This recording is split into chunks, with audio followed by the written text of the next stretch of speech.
Move to strike last word. Gentleman's recognized for 5 minutes. Madam Chair, I'd like to express my support for this Congressional Review Act, which would overturn the administration's mandatory nursing staff ratio rule. As a consultant pharmacist in nursing homes for many years, one of my top priorities is to increase the accessibility, affordability, and quality of health care, especially for our seniors. That's why I have strong concerns with the Biden administration's misguided nursing home minimum staffing standard rule, which will decrease patients' access to long-term care in rural and underserved communities. At a time when Georgia's senior population is booming and in growing need of nursing homes, the Biden administration is proposing an unfunded mandate that will decrease access to nursing homes for some of our most vulnerable patients living in my district and across the country.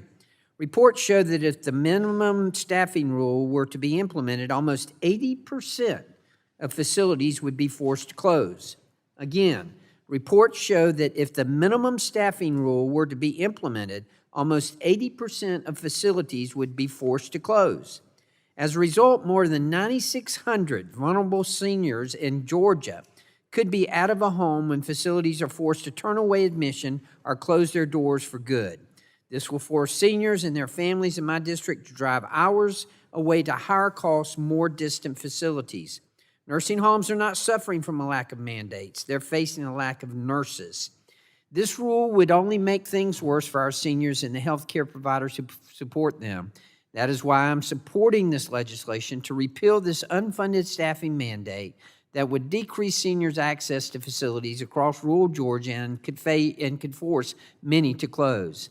I urge the Biden administration to reconsider this rule and instead focus on thoughtful policies that increase access to care for our most vulnerable patients.